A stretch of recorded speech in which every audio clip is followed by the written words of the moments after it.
Takut, deg-degan, tapi excited. Tentu saja lega karena perjuangan panggilan saya rasa yang panjang ini akhirnya menemukan muaranya. Rasanya deg-degan. Tapi juga saya merasa bersyukur karena dapat dipilih dan diterima, dianggap layak untuk menerima sakramen tabisan. Sedikit tegang dan serius, tetapi memang menanggapi dengan sungguh-sungguh. Berdoa, bersyukur kepada Tuhan.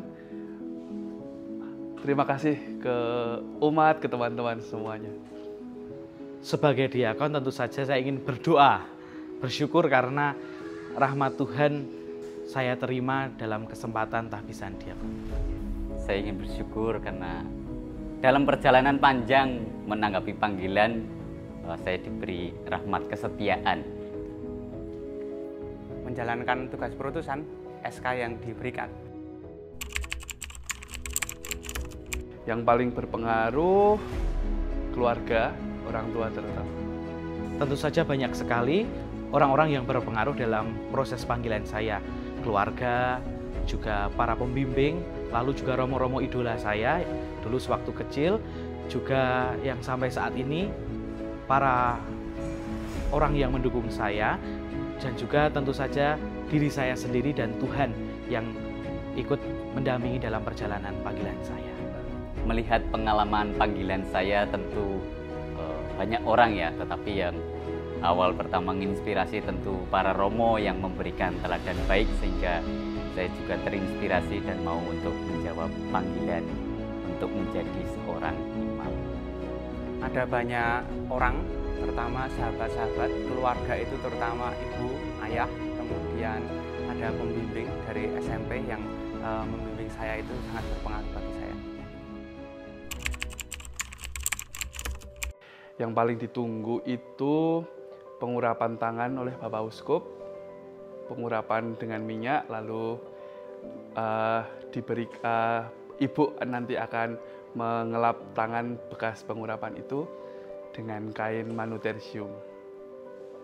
Saya rasa tiarap atau prostratio itu, ya karena banyak orang yang mungkin membuat itu sebagai tantangan bagi saya mengingat fisik saya yang seperti ini, tetapi di lain itu makna yang menurut saya mendalam dalam acara tahbisan itu adalah bagian meniarap itu, karena di sana kami semua memohon Roh Kudus sendiri yang turun untuk mencurahi kami supaya kami dapat melakukan tanggung jawab dan tugas yang menyertai dari tahbisan diakon itu sendiri.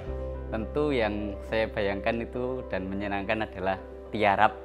Mengapa? Karena saya akan melihat teman saya yang tiarap tentu akan sangat lucu sekali. Saya merasa yang paling mengena itu adalah bagian pencurahan roh, yaitu penumpangan tangan.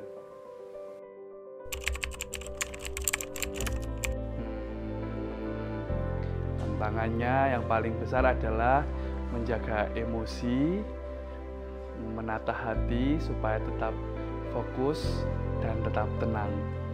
Tantangan tentu saja pasti soal perasaan ataupun persiapan batin, karena memang di akhir-akhir ini menjelang tahbisan banyak hal yang mungkin harus diurus, disiapkan, tetapi juga selain itu tugas-tugas di tempat saya bertugas juga masih ada beberapa hal yang perlu diselesaikan, sehingga itu juga menjadi tantangan bagi saya. Untuk persiapan saya merasa bahwa terutama fisik ya, saya merasa beberapa hari ini saya mengalami sedikit sakit, maka tentu ini memacu saya untuk terus untuk menjaga kesehatan saya. Untuk hening, diam, menyiapkan hati.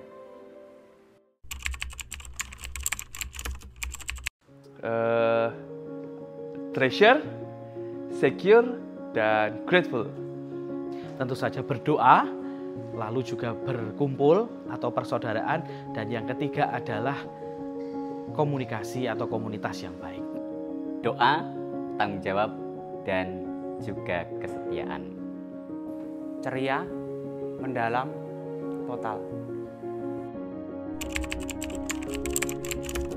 Teman-teman muda yang terkasih, menjawab panggilan Tuhan itu tidak mengenal waktu. Jangan takut masuk seminari, jangan takut berproses.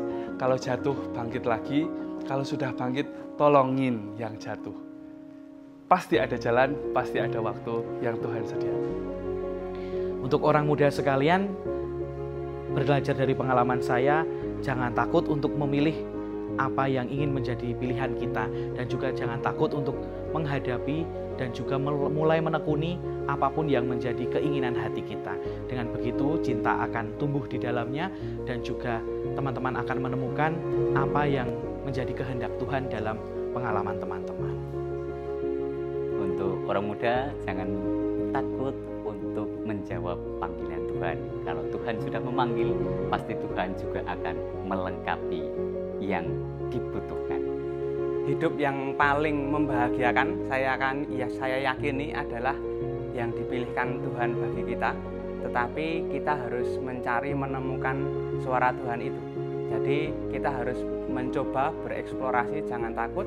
Kalau kita sudah menolak satu yang barangkali itu adalah suara Tuhan, sebenarnya kita jatuh pada hidup yang tidak akan membahagiakan. Jangan takut, Jangan takut, Jangan takut untuk menjawab panggilan Tuhan.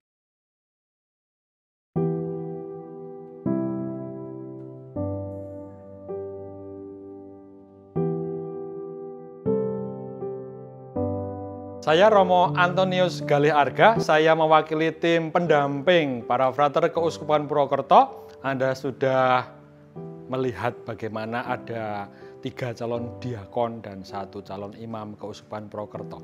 Kami punya pesan untuk Bapak Ibu, terutama keluarga-keluarga muda. Yang pertama, biarkanlah anak-anak kita bereksplorasi dan biarkanlah mereka mengenal gereja dan iman semenjak mereka kecil. Itu akan menumbuhkan kecintaan mereka kepada gereja. Yang kedua, bantulah mereka untuk mengenal Yesus Kristus sejak awal, sejak masa kecil, agar mereka semakin mencintai Kristus. Itu akan menjadi benih bagi anak-anak untuk mencintai gereja kita yang tercinta ini, dan mencintai sesama, dan mencintai Allah sendiri.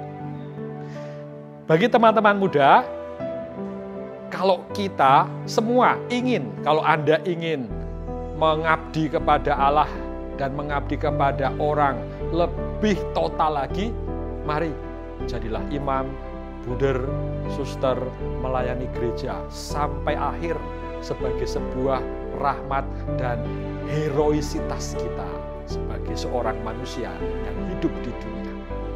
Anda berani? Mari bergabung bersama kami. Terima kasih.